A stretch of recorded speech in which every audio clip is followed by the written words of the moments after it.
Hello and welcome to another trip report. This time from Madrid to Seville. I already did this trip one time earlier. That was actually the other way around. When I just started this channel, I was on a work-related trip. What I do in this video, I show you this railway station, what is Madrid Puerta de Atocha. I also showed you this already in another previous video. But this specific video, I probably will wait a while before I upload it. Recording time is April 2022. Might take more than a year before I really upload it, so I'm sorry for that. I show you this railway station, show you the trains on this route, at least the trains I had. The previous time when I did this route, there were different train types. And I will show you some views from the train. Well, without further any ado, I think we should start with this video. But before we do that, if you like this video, give me a thumbs up, or if it's a helpful video to you. And if you like to see more train-related videos, where I tell you more about more sustainable ways of transportation, also ferries, by the way, subscribe to my channel. For now, let's roll the intro.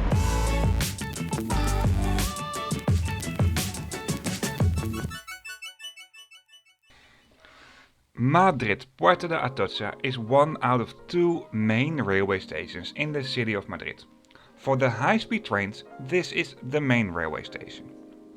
The high-speed trains and the conventional railway lines, but are also being used for the cercanías, the commuter rail of Spain, do have different tracks. This is because when they built the railway system in Spain, the standard railway lines were built on broader gauge Iberian tracks. And of course, different track gauges come with some kind of new challenges, because international railway traveling wasn't really a thing at the beginning.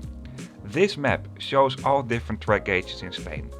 The green lines are narrow gauge railway lines, the red lines are the Iberian gauge tracks, what are the conventional railway lines in Spain, and then you find the blue lines, and these are the high-speed trains.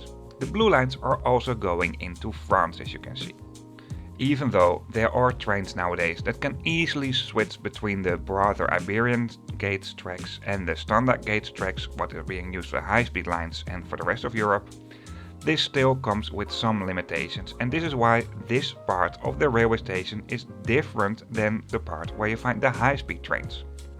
Some long-distance trains will still use this section of the railway station though, but most trains over here are commuter trains. These are the cercanías. And if you have an AVE ticket like we had for our trip, at the beginning and the end of the journey, at least if you're going to or coming from a town where you find these cercanías, you can also use the cercanías trains with your ticket. So this is included. If you're traveling with the Interrail or Eurail, you can also take the cercanías. However, they will not pop up in the planner or the European timetable that's also being used for the German railway company DB, for example. For medium long and long distance trains, there's a special waiting area at this section of the railway station. And I've heard that there's also a special entrance in that situation. I don't know exactly how this all works. In a way, this feels like these are two railway stations, because information about the trains that do depart from the Iberian gauge tracks is in general not really good integrated within the other section of the railway station where you will find the high-speed trains. And the other way around. Near the entrance and the exits of the Iberian gauge tracks, there are lots of vending machines for train tickets, and you will find some shops around this place as well. Of course, there's also an information point where you can go to ask information and to buy tickets. At the moment you arrive here by a long distance train, what I did for most of my videos, you will get out at, well, another part of the railway station. The entrance and exit for long distance trains, it's really like an airport in many train stations in Spain. This means that if you arrive here, you will be totally separate from the passengers that will depart here by train. In a way it feels like you're at an airport, but you don't have the hassle of an airport. For some Spanish high-speed railway stations, they're not really close to the city center either, so that's also a downside. On the other hand, the train, and especially the high-speed trains in Spain, are really good, fast, and therefore I think the best way to travel. If you want to go to more rural towns in Spain, I think renting a car at the railway station, where you find in general lots of car rental companies by the way, is the best thing to do. At the moment you leave the high-speed tracks, you get out at this point over here. This is the arrival place for the high-speed trains. Directions from here are really easy because you're really in the center of the railway station. It's close to the metro and close to the entrance of the Iberian Gate tracks. There are also some departure screens around here about the connecting trains. As you can see, this is the entrance to the Iberian Gate tracks. And something I haven't mentioned yet is that at the beginning of the Iberian Gate tracks you will find these screens that will host more detailed route information about both the local trains and the medium and long distance trains that do depart from the Iberian Gate tracks. Access to the Metro of Madrid is really close located to the entrance and exit of the Second Linea trains. There are separate entrances to the high-speed tracks, and one of those entrances is really close to the entrance and exit of the Iberian Gate train. And for now I think it's time to move to the section of this railway station where you will find the high-speed trains. Of course, there are lots of shops around here, places where you can buy foods and lots of other stuff. The lower level, where I'm at right now, you'll also find one entrance to the high-speed trains, that's here on the left. If you're traveling with the high-speed trains, you need to go through security, and that's the part here on the left. Even though directions are given very good within this railway station, no doubts about that, one thing that can be improved, if you ask me, is the information about departing trains. This is really separate from the high-speed lines and the standard lines, and I think if you have both long-distance trains from both of these tracks, you should inform this all over the railway station. For the Cercanías, the commuter trains of Madrid, I think this is a different story because this is a whole different system. However, these departure screens will only host information about departing high-speed trains from here. Alvia trains that will use both the high-speed lines and the conventional railway lines do depart from both sections, what might be really confusing. I do have a trip report on one of those trains as well, by the way. What is, to me, the most impressive part of this railway station is this section over here. This is where you find the botanical garden, and around this botanical garden there are lots of railway related services and shops as well. At the moment I recorded this I could not enter the botanical garden, but this place is truly amazing. I just really like botanical gardens in general, and having this in a railway station makes it even more special.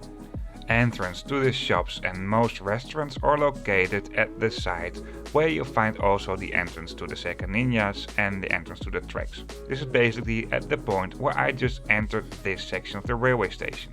Over here you can go up, and if you go up you have a great view on the botanical garden. Apart from that, at the highest level over here you will find a taxi stand and some parking spots, a pick-up and drop-off zone for railway passengers by car. This is basically at the roof of the railway station. At the first upper level you will find access to the tracks at two several points, but this is from the main hall. If you take high-speed trains in Spain, you need to go through security. Most of the time your luggage have to go through an X-ray scanner and there will be a metal detector. It's absolutely not the hassle as you have at an airport, but there is security. Before you enter this area, your ticket will be quickly checked if you're at the right spot, the lower or the upper floor. At this point there are several shops as well, for example this candy shop, but also more related shops, like this relay where you can buy souvenirs, magazines, books, etc.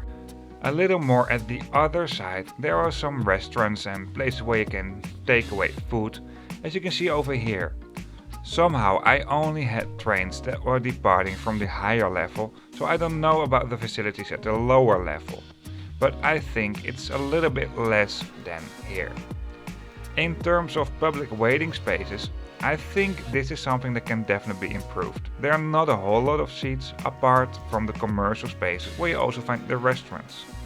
The AVE high-speed trains that I'll also be taking in this trip do have a dining car. However, the menu is not really impressive, so you can go there of course to grab some food and drinks, but if you're really hungry before the journey, you can buy something over here. Especially the vegetarian and vegan selection in the train is really poor. The exact track number pops up pretty last minute in Spanish railway stations, at least for these trains. And at the moment your track number pops up, you can go to a kind of a ticket check, what you also find at airports at the gates, and you can go to the platform. At big screens right before you enter the platform, route information will be given as well. Even though our train departed from track number 10, at track number 9 they also opened the check-in desk, so the whole check-in process will be way smoother. While walking to the platform, I saw a pleasant surprise. It's the train here on the right. I traveled on this route before and I also made a trip report about it, and back then I had Talgo trains. Today I have a RENFE Class 100. These are the oldest AVE high-speed trains that have been introduced in 1992 for the Madrid to Seville high-speed line, what is also the oldest high-speed line in Spain. These trains are able to run into France as well. Between 2007 and 2012 these trains have been refurbished. If you're traveling with RENFE trains on this route, I don't know if you might expect these specific trains or other trains. This might be different because RENFE ordered lots of new trains already, and I think these trains will slowly phased out or being sold to commercial operators. The design of these trains is really similar to the TGV trains in France, at least from the exterior, because they are built by the same manufacturer. The top speed for these trains is 300 km per hour, and they will also go on this top speed. Tickets do always include a seat reservation, and you do have an assigned seat for this. If you buy your ticket last minute, trains might be fully booked, and especially at popular days. And apart from that, tickets are based on the demand of passengers. The general rule is, the earlier you book your ticket, the cheaper it is. Another thing, cheaper tickets are less flexible, so you cannot change the tickets or cancel it. At the side of the train you will find displays that will host the carriage number, train number, stops along the way and the final destination. Because you have an assigned seat, information about facilities and the class cannot be found at the side of the train. Within most Spanish high-speed trains, the seats do face the driving direction.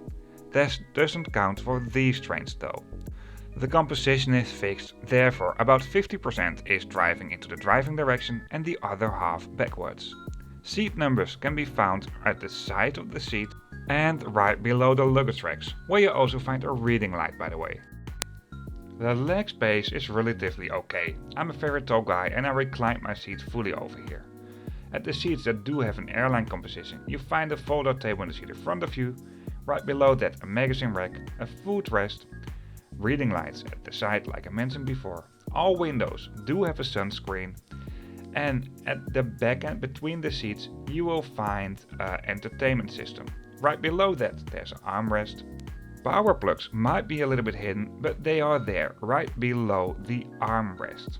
Basic information about the carriage and the next stops will be displayed at screens at the end of the compartments, both at the entrance doors and before you enter the compartments. For luggage, of course, at the end of the compartments and in the overhead luggage racks, you have a lot of space for luggage, but between the back ends of some seats in the middle, you can also store quite a lot of luggage over here. Most seats do come in a composition like you can find in an airplane or a long distance bus, but there are some seats that do face each other as well. In that case, there's a bigger table between the seats and you can fold this out to make it slightly bigger. Within the second class or tourista, there's also a special area for passengers traveling in a wheelchair. If this is not being used for people traveling in a wheelchair, it's a really popular spot for luggage.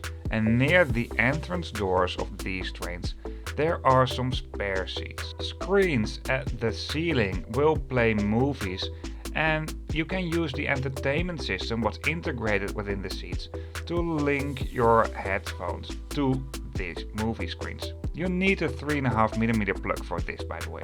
Directions to what facilities can be found where are given very clear within these trains. And something I really like is the dining car. Dining cars on Spanish AVE trains do not really give you an option to have a nice sit and drink and a bite. The menu selection is relatively small, however, it's relatively affordable and it's a great spot for a little walk during the journey. First class, also being advertised as preferente, does come in a 2x1 configuration, so 1 seat on one side of the aisle and 2 seats at the other side. You find basically all the facilities you can find in Turista, what is second class, but you have more space and the seats are more comfortable.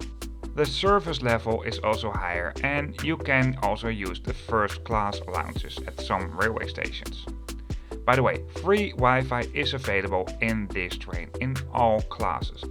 There are different kinds of toilets within these trains. Of course, toilets are more accessible and then you find the standard toilets. This is how the standard toilets look like. You can also turn them into a nursery space for babies and they're pretty fine. Nothing really special. I think you have an impression of how these trains look like. Once again, on this route you can expect different kinds of train types and at the moment of publishing also different railway companies. Before I show you some views from the train, let's take a closer look at the environmental impact if you're traveling by train, car and plane on this route. Of course, trains won't clean the air, but the environmental impact if you're traveling by train is a lot lower than any kind of other motorized transportation. As a matter of fact, I don't even get why people still take planes, especially on this route. For now, I'll show you some views from the train between Madrid Puerta de Atocha and Seville Santa Gusta on the high-speed line.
That's it for this video. I hope you liked it. If you do so, give me a thumbs up on YouTube. And if you'd like to see more train related videos, subscribe to my channel.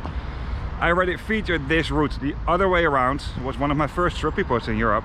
In that video I also show you Sevilla Santa Gusta, but I will also feature this railway station on the Medio Distancia train from Seville to Malaga. Once again, I hope you like this video or this has been a helpful video to you. If so, please give me a thumbs up. And if you like to see more train related videos, mainly long distance and international train traveling, sometimes ferries as well, to show you what it's like to travel in a more sustainable way of transportation, subscribe to my channel and see you on my next video. Before I really end this video, if you're interested in other trip reports, of course you can find them on this channel and I'm uploading new videos. Apart from that, in the description of this video on YouTube you find a link to a map, and on this map you find all trip reports I did. This might be handy for if you're looking for a specific route. The lines do indicate the routes, and the train and ferry icons do indicate the railway station and ferry terminal reviews. Once again, thanks for watching and see you on my next video.